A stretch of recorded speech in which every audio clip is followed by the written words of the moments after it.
Hello everyone, welcome back to another video and welcome back to the channel English with a Topper.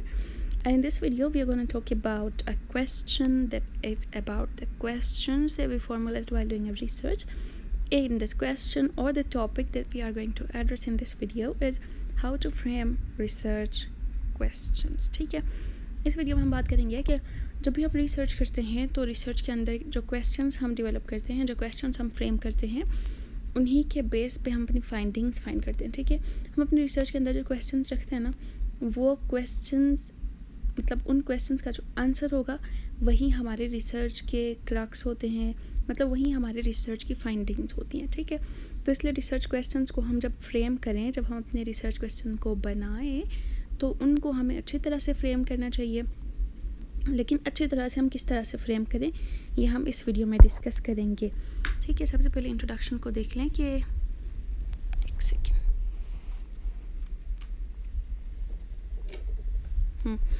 Introduction. A research question pinpoints exactly what you want to find out in your work. A good research question is essential to guide your research paper, dissertation or thesis. ठीक है, research question क्या होता है? Research question जो होता है वो क्या करता है? पिन पॉइंट करता है. किस चीज़ को पिन पॉइंट करता है? What you want to find out in your work.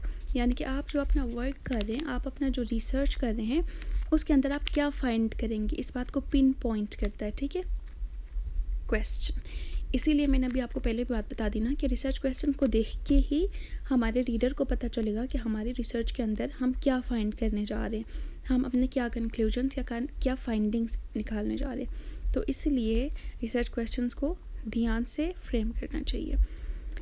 और एक अच्छा रिसर्च क्वेश्चन वो होता है, it is essential to guide your research paper, dissertation, thesis.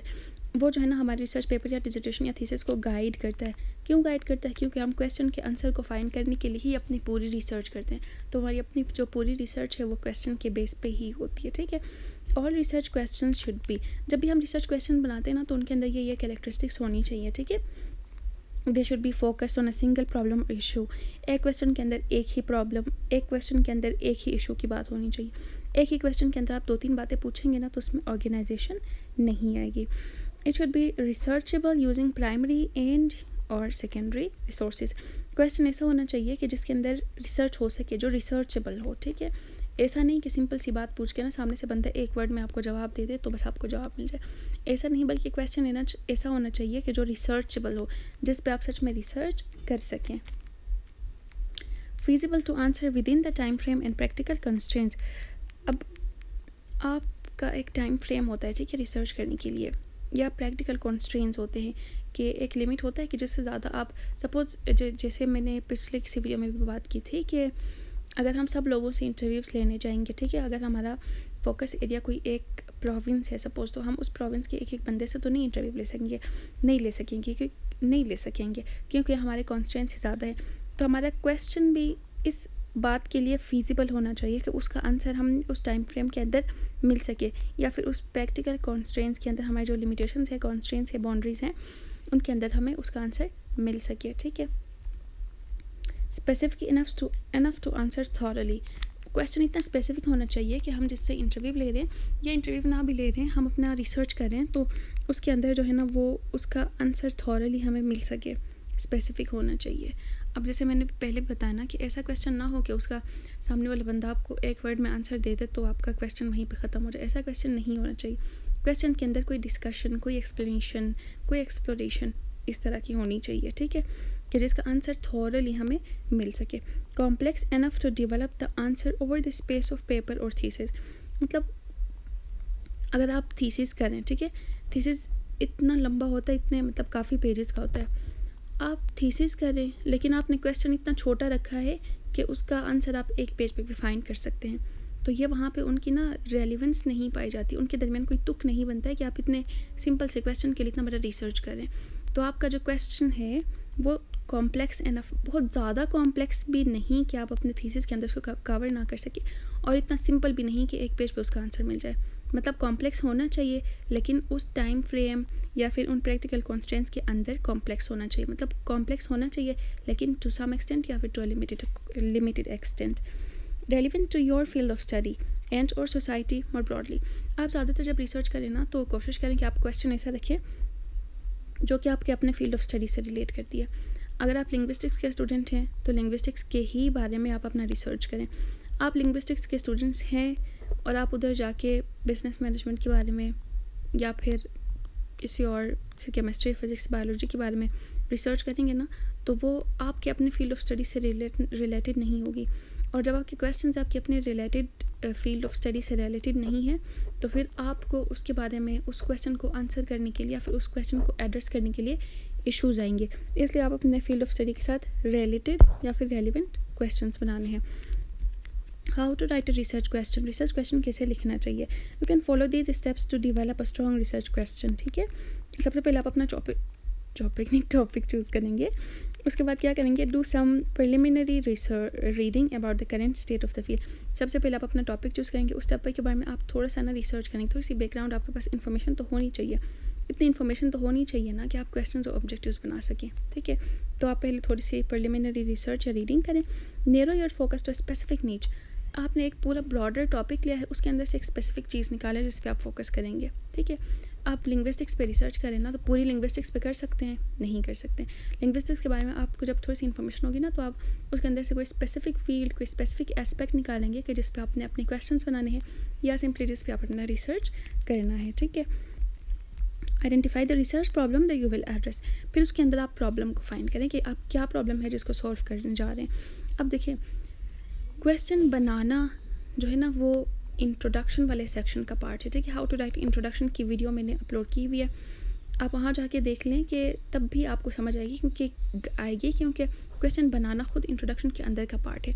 तो ये चीज़ वहाँ से रिलेट करती है, तो आपको तब भी जो है ना अगर आप वो देखेंगे तो ज़्यादा अच्छे से समझ आएगी कि हम अपने रिसर्च के इंट्रोडक्शन लिखते टाइम ना एक इशू फाइंड करते हैं, एक प्रॉब्लम फाइंड करते हैं कि जिसको हम सॉल्व करने जा रहे हैं अपने रिसर्च के ज़रिए। तो यहाँ पे भी आप वही करें कि आप अपने पहले रिसर्च का जो प्रॉब्लम है या इशू है उसको एड्रेस करें। The way you frame your question depends on what your research aims to achieve.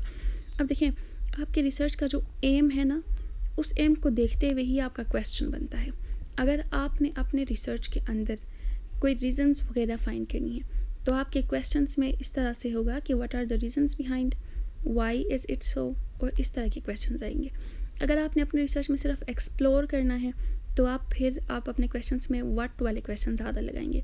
अगर आपने अपने रिसर्च के अंदर कोई रीज़न फाइंड करनी है तो वहाँ पर रीजनिंग वाले क्वेश्चंस आएंगे। ठीक है, तो आपके रिसर्च का एम जो होता है उसी मुताबिक आपके रिसर्च का क्वेश्चन फ्रेम होता है। ठीक है, और रिसर्च क्वेश्चन जो होता है ना और रिसर्च ऑब्जेक्टिव्स, ये दोनों आपस में इंटरलिंक्ड होते हैं। आपका जो क्वेश्चन होगा वही ऑब्जेक्टिव होगा, जो ऑब्जेक्टिव होगा उसी से क्वेश्चन बनेगा। किस तरह से, फॉर एग्जांपल अगर आपका ऑब्जेक्टिव है डिस्क्राइब करना या एक्सप्लोर करना तो आपके क्वेश्चंस किस तरह से बनेंगे, what are the characteristics of X से मुराद है आपका रिसर्च टॉपिक। ठीक है, या रिसर्च स्टेटमेंट या वो बात जिस पे आप रिसर्च करें, तो यहाँ पे व्हाट आर द कैरेक्टरिस्टिक्स वाले क्वेश्चन बन जाएंगे। ठीक है, how has X change over time, इसके चेंजिंग को आप देखेंगे। What are the causes of X, आप इसके कॉजेज़ को देखेंगे। How has X dealt with Y, यहाँ पे दो फैक्टर्स के दरमियान डीलिंग या फिर रिलेशन भी फाइंड कर सकते हैं। तो आपके रिसर्च ऑब्जेक्टिव से पता लगता है कि आपका क्वेश्चन किस तरह फॉर्म होगा। इसी तरह अगर आपका ऑब्जेक्टिव एक्सप्लेन करना या टेस्ट करना है तो आपके क्वेश्चंस इस तरह के बनेंगे कि what is the relationship between X and Y, यहाँ पे रिलेशनशिप फाइंड होगी। What is the role of X in Y, उसका रोल आप फाइंड करेंगे। What is the impact of X on Y, इसका दूसरों पे क्या इम्पैक्ट होता है ये आप फाइंड करेंगे। How does X influence Y, impact या इन्फ्लुएंस दोनों करीबन सेम चीज़ें हैं तो आप इसमें इन्फ्लुएंस भी फाइंड करेंगे। तो आपके ऑब्जेक्टिव्स को देखते हुए ही आपके क्वेश्चंस बनते हैं, या ये भी कहें कि आपके क्वेश्चंस को देखते हुए ही आपके ऑब्जेक्टिव्स बनते हैं। तो दोनों ही यहाँ पे ना फीडबैक लूप आता है। ठीक है, दोनों ही, अगर आप क्वेश्चन को ऑब्जेक्टिव से रिलेट करें या ऑब्जेक्टिव को क्वेश्चन से रिलेट करें, दोनों बातें सही हैं क्योंकि दे आर इंटरलिंक्ड। ठीक है, using your research problem to develop your research question. फिर आप ये भी कर सकते हैं कि आप अपने रिसर्च प्रॉब्लम को देखते हुए आप अपना रिसर्च क्वेश्चन बनाएं। ठीक है, यहाँ पे एक तरफ से एग्जांपल दी है सैम्पल रिसर्च प्रॉब्लम की और दूसरी तरफ एग्जांपल की है सैम्पल रिसर्च क्वेश्चन की, के प्रॉब्लम को मद्देनजर रखते हुए क्वेश्चन कैसे बनेगी। ठीक है, सबसे पहला है teachers at the school do not have the skills to recognise और properly guide gifted children in the classroom. अब देखें, आपका रिसर्च प्रॉब्लम ये है कि बाज़ टीचर्स जो होते हैं उनके अंदर ये स्किल नहीं होती है कि वो क्या करें, क्लास के अंदर जो गिफ्टेड स्टूडेंट्स हैं, मतलब इंटेलिजेंट और जो होते हैं ना एक्स्ट्राऑर्डिनरी स्टूडेंट्स, उनको क्या कर सकें, उनको रिकॉग्नाइज़ कर सकें, उनको प्रॉपरली गाइड कर सकें, उनको इस तरह से गाइड कर सकें कि उनके अंदर का जो टैलेंट है या उनके अंदर जो गिफ्टेड एबिलिटीज़ हैं, स्किल्स हैं, वो और भी ज़्यादा नरिश हो जाएं, वो पॉलिश अप हो जाएं। ठीक है, ये आपका प्रॉब्लम है कि टीचर्स के अंदर ये स्किल नहीं है कि वो कुछ टैलेंटेड स्टूडेंट्स को गाइड कर सकें। तो आप इस प्रॉब्लम को मद्देनज़र रखते हुए क्वेश्चन कैसे बनाएंगे? What practical techniques can teachers use to better identify and guide gifted children. ठीक है, तो इस प्रॉब्लम को मद्देनज़र रखते हुए हमने एक क्वेश्चन बनाया। प्रॉब्लम यह था कि उनके अंदर स्किल नहीं थी, तो हमने क्वेश्चन ये बनाया कि टेक्निक्स क्या हैं कि जिनके ज़रिए टीचर ऐसे स्टूडेंट्स को सही तरह से गाइड कर सकते हैं। तो प्रॉब्लम को मद्देनज़र रखते हुए क्वेश्चन बनाएं, ऑब्जेक्टिव को मद्देनज़र रखते हुए भी क्वेश्चन बनाएं। ठीक है, इसी तरह आगे एक और एग्जाम्पल दी है। Note that while most research questions can be answered with various types of research, the way you frame your question should help determine your choices. देखिए, अब एक ही क्वेश्चन के आंसर को फाइंड करने के लिए ना आप अपने रिसर्च के लिए डिफरेंट मैथडोलॉजीज़ यूज़ कर सकते हैं। सपोज़ बाज़ क्वेश्चन ऐसे होते हैं जिनके लिए आप क्वालिटेटिव रिसर्च करें तो भी चलेगा, क्वांटिटेटिव रिसर्च करें तो भी चलेगा। तो आप अपने क्वेश्चन को इस तरह का बनाएं कि आपको उस क्वेश्चन को देख के पता चले कि आपको कौन सी मैथडोलॉजी चूज़ करनी चाहिए। इन सिंपल वर्ड्स, आपके क्वेश्चन जो हैं वो आपकी मैथडोलॉजी के साथ भी मैच करने चाहिए, कि क्वेश्चन आपका इस तरह का हो कि आप अपने जो आपने क्वालिटेटिव सपोज चूज़ किया है तो आपका क्वेश्चन जो है वो आपकी मैथडोलॉजी को जस्टिफाई कर सके, क्योंकि रिसर्च के अंदर जो भी हम चीज़ करते हैं ना उसको हम जस्टिफाई किए बगैर नहीं करते हैं। अगर आपने कहा ना कि मैं क्वालिटेटिव रिसर्च मैथडोलॉजी चूज़ कर रहा हूँ या कर रही हूँ, तो जब तक आप उसको जस्टिफाई नहीं करेंगे, जब तक आप उसके रीज़न नहीं देंगे, वो बात सही नहीं होगी, वो एक अच्छा रिसर्च नहीं होगा। तो आप क्वेश्चन इस तरह का बनाएं कि वो आपकी मैथडोलॉजी के साथ रिलेट करे और इसको जस्टिफाई भी कर सके। ठीक है, what makes a strong research question. यहाँ पे हम स्ट्रॉन्ग रिसर्च क्वेश्चन कैसे बना सकते हैं उसको डिस्कस करेंगे। सबसे पहले आपका रिसर्च क्वेश्चन फोकस्ड होना चाहिए एंड रिसर्चेबल होना चाहिए। फोकस्ड का मतलब है एक ही चीज़ पे फोकस होनी चाहिए। रिसर्चेबल का मतलब है एक ऐसा क्वेश्चन होना चाहिए कि जिस पे सच में रिसर्च हो सके, एक बच्चों वाला सवाल नहीं होना चाहिए। ठीक है, इन सिंपल वर्ड्स। उसके लिए क्राइटेरिया ये है कि focused on a single topic. सबसे पहले आपका रिसर्च क्वेश्चन एक ही टॉपिक पे फोकस करे। ठीक है, your central research question should work together with your research problem to keep your work focused. If you have multiple question then they should all clearly tie back to your central aim. अब focused के यहाँ पे दो मतलब है।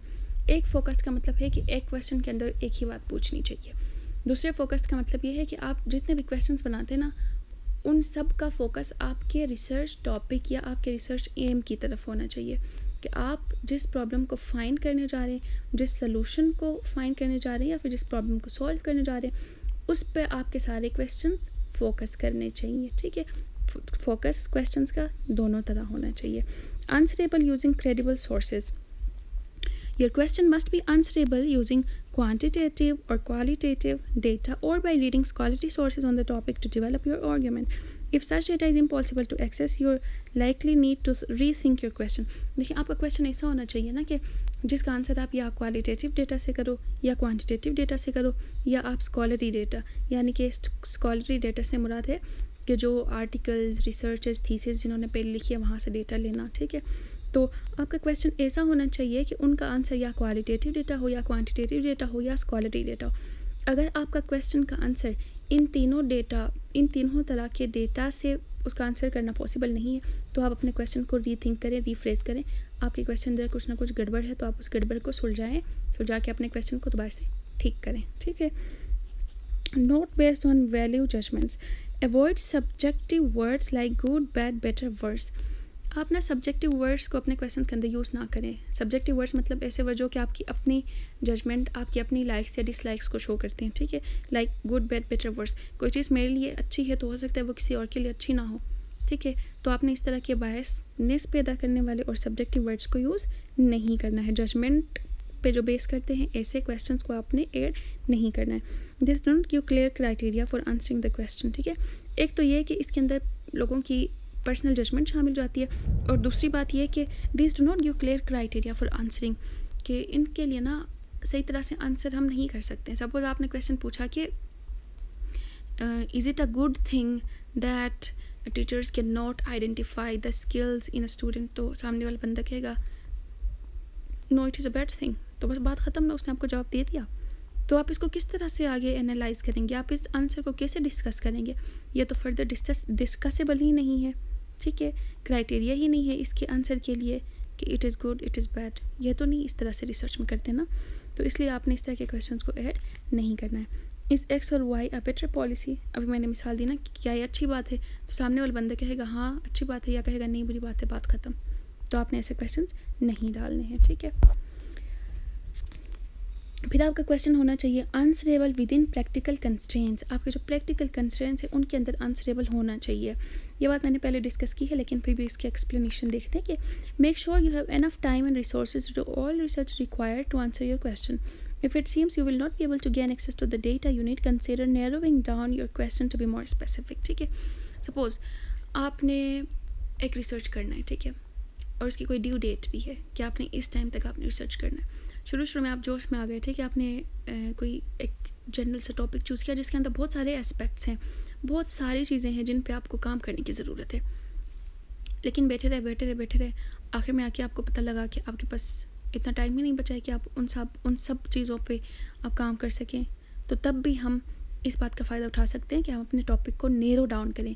आप अपने topic में जो पहले जनरलिटी थी ना, उसको बाद में आप नेरोनेस में कन्वर्ट करें, कि आप अपने टॉपिक को और नेरो करें और स्पेसिफिक करके ना कुछ ही एस्पेक्ट्स को चूज़ करें और उन एस्पेक्ट्स पे काम करें।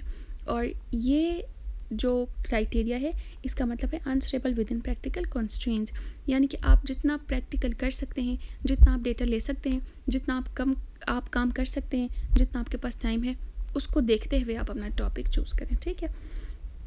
रिसर्च में ना ये बात इंपॉर्टेंट नहीं है कि आपने एक ब्रॉडर टॉपिक पे काम किया है या आपने एक छोटे से नैरो टॉपिक पे काम किया है।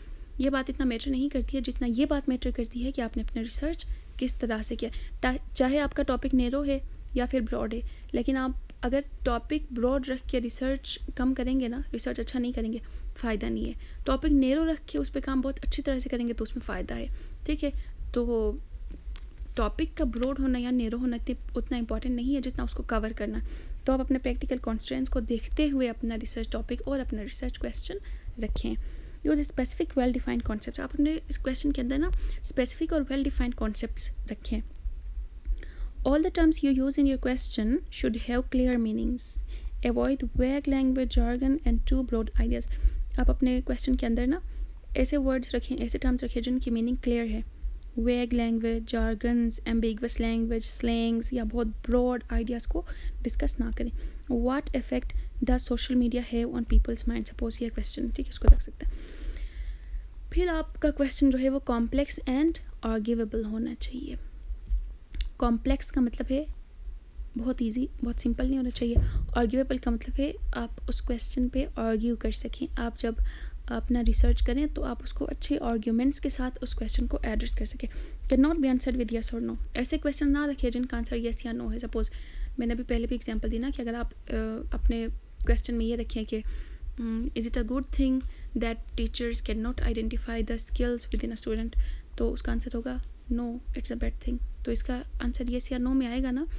तो ऐसे क्वेश्चन बहुत सिंपल हैं, कॉम्प्लेक्स नहीं है, ये आर्ग्यूएबल नहीं है, आप इसके अंदर किसी आर्ग्यूमेंट को ऐड नहीं कर सकते हैं। तो इस तरह के क्वेश्चन को अवॉइड करें, ठीक है। Can not be answered with easily found facts, और ऐसे क्वेश्चंस भी ना रखें कि आप जिनको ईजिली फाउंड फैक्ट से डिस्क्राइब ना कर सकें। मतलब ये कि बहुत कॉम्प्लेक्स भी ना रखें। If you can answer the question through a single Google search, book और article, it is probably not complex enough.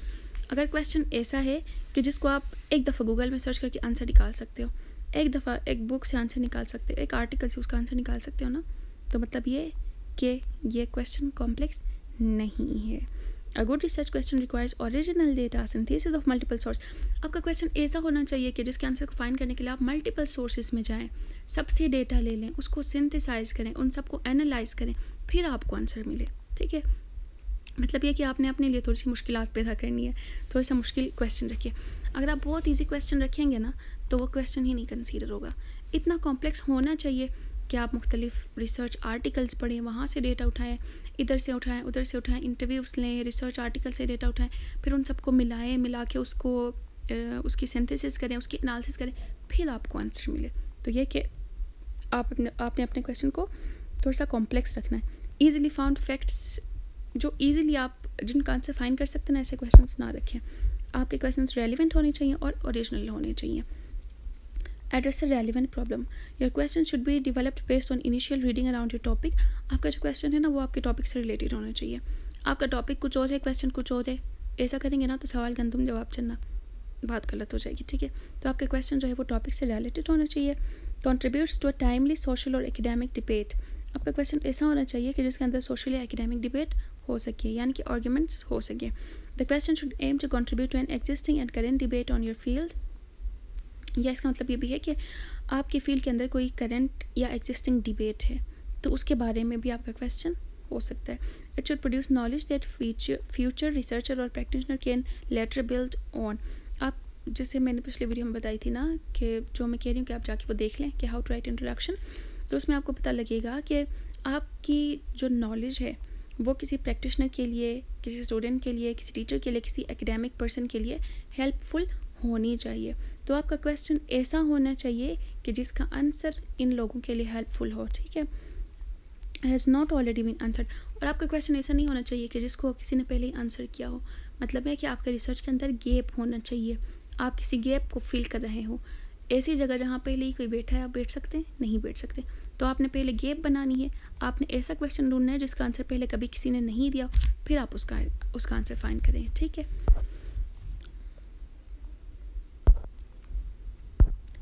Using sub questions to strengthen your main research question. एक होता है मेन क्वेश्चन, एक होता है सब क्वेश्चन। मेन क्वेश्चन तो समझ आ गई, ठीक है, जो मेन और सबसे ज़्यादा इंपॉर्टेंट क्वेश्चन है। सब क्वेश्चन मतलब उस क्वेश्चन के अंदर मल्टीपल क्वेश्चंस भी आ सकते हैं। When constructing a research question it can be helpful to break it down into sub questions. एक क्वेश्चन को आप सब क्वेश्चंस में ब्रेक डाउन कर सकते हैं। Sub questions allow for more focus and organise. जब आप एक क्वेश्चन को सब क्वेश्चंस में डिवाइड करते हैं ना, तो ये होता है कि आपके क्वेश्चन के अंदर ऑर्गेनाइजेशन ज़्यादा आती है और फोकस ज़्यादा होते हैं। वो किस तरह के, हर क्वेश्चन एक फील्ड, एक एस्पेक्ट को ले रहा है, तो आप इस तरह से आप अपने रिसर्च के अंदर फोकस और ऑर्गेनाइजेशन लेके आ सकते हैं। यहाँ पे एक एग्जांपल दी है, एग्जांपल नहीं बल्कि यहाँ पे बताया है कि how you can create sub question, ठीक है। Identify the main research question. सबसे पहले आप अपने मेन रिसर्च क्वेश्चन को आइडेंटिफाई करें। Start by determining your primary research question. Main यानी कि प्राइमरी रिसर्च क्वेश्चन, ठीक है। This is to overarching question that you want to answer through your research. ये मेन क्वेश्चन जो होगा ना, वो क्वेश्चन होगा कि जिसका आंसर आपका रिसर्च देने जा रहा है। उसके बाद आप क्या करें, उस मेन रिसर्च क्वेश्चन को एनालाइज करें, उसको ब्रेक डाउन करें। आप देखें कि उसके अंदर क्या क्या कंपोनेंट्स, क्या क्या एस्पेक्ट्स आ सकते हैं। फिर उन सब एस्पेक्ट्स को, उन सब कंपोनेंट्स को आप क्या करें, डिवाइड करें, ठीक है। डिफरेंट एंगल्स से आप उस क्वेश्चन को आंसर कर सकते हैं, ठीक है। तो आपने उन सब एंगल्स को, उन सब डायमेंशंस को क्या करना है, डिवाइड करना है। डिवाइड करके उन सब के लिए क्वेश्चंस बनाने। This could be different variables. In different question के अंदर, एक ही क्वेश्चन के अंदर जो डिफरेंट क्वेश्चन है उनमें आप वेरिएबल्स पूछ सकते हैं, फैक्टर्स पूछ सकते हैं, पर्सपेक्टिव्स पूछ सकते हैं, और इसी तरह से आप अपने एक मेन क्वेश्चन को डिफरेंट सब क्वेश्चन में डिवाइड कर सकते हैं। क्रिएट अ सब क्वेश्चन। आप एंगल्स, पर्सपेक्टिव्स, एस्पेक्ट्स वगैरह निकालेंगे ना, उसके बाद आप उनको डिवाइड करके एक नहीं बल्कि ज़्यादा सब क्वेश्चंस बनाएं, ठीक है। दिस सब question should align with your main research question. ऐसा नहीं है कि एक मेन क्वेश्चन है, उसका सब क्वेश्चन उससे रिलेट नहीं कर रहा है, ये तो खैर नॉन लॉजिक बात होगी। तो आप जब मेन क्वेश्चन से सब क्वेश्चन निकाल रहे ना, मतलब मेन क्वेश्चन के लिए सब क्वेश्चन बना रहे, तो आपके सब क्वेश्चन सारे मेन क्वेश्चन से रिलेटेड होने चाहिए। सारे सब क्वेश्चन का आंसर मेन क्वेश्चन का भी आंसर होना चाहिए, मतलब वो इनडायरेक्टली उनसे लिंक करनी चाहिए। And should ensure coherence and logical flow. वही बात के कोहेरेंस मतलब उनके दरमियान कोहेरेंट क्वेश्चन के जो क्वेश्चन जो हैं वो आपस में कोहेरेंट होने चाहिए। वो सब एक ही मेन क्वेश्चन को आंसर करें और उनके अंदर लॉजिकल फ्लो होना चाहिए, ठीक है। They should contribute to a comprehensive understanding of the topic and support your overall research objective. इन सब की कंट्रीब्यूशन होनी चाहिए आपके ओवरऑल रिसर्च ऑब्जेक्टिव के लिए, क्योंकि ऑब्जेक्टिव के बेस पे ही आप क्वेश्चन बना रहे हैं, ठीक है। Certainly, let's consider a main research question related to second language acquisition and create sub question. अब यहाँ पे एक एग्जांपल के जरिए हम समझते हैं कि एक मेन क्वेश्चन है, तो उससे हम सब क्वेश्चंस बनाएंगे, ठीक है। मेन क्वेश्चन है कि what factors contribute to successful vocabulary acquisition in second language learners. अब इस क्वेश्चन को आप पहले देखें, समझें, एनालाइज करें। आप ये देखिए कि इसके अंदर क्या क्या डिफरेंट चीज़ें आ रही हैं, फिर उन आप डिफरेंट चीज़ों को क्या करें, सब क्वेश्चंस बनाएं उन सब की। तो हमने यहाँ पे सब क्वेश्चन बनाए। तो सबसे पहला सब क्वेश्चन बना के व्हाट टीचिंग मेथड्स और instructional approaches have shown effectiveness. इस क्वेश्चन के अंदर एक एंगल आ रहा था कि टीचिंग मेथड्स, तो आपने इसका क्वेश्चन बना लिया। दूसरा एंगल या दूसरा पर्सपेक्टिव आ रहा था कि to what extent do individual learners factors such as motivation, individual के अपने जो फैक्टर्स हैं जैसे कि मोटिवेशन है, ठीक है, या फिर प्रायर नॉलेज है, तो ये किस तरह से इसमें कंट्रीब्यूट करें, ये एक अलग सा एस्पेक्ट था। तो आपने इस एस्पेक्ट के लिए एक अलग सा सब क्वेश्चन बना लिया। इसी तरह आपने तीसरा सब क्वेश्चन बना लिया कि what are the potential roles of technology and multimedia. तो इसके अंदर टेक्नोलॉजी और मल्टीमीडिया का भी इम्पैक्ट हो सकता है, उसका भी इन्फ्लुएंस हो सकता है। तो जब आपको ये बात पता लगी तो आपने क्या किया, इसके लिए भी एक अलग सा सब क्वेश्चन बना लिया।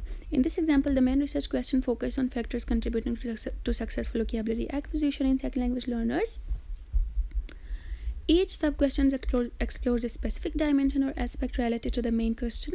They examine teaching methods, exposure to vocabulary, individual learner factors, technology, and social culture context. Remember, sub-questions should be specific, clear, have the potential to be answered through your research.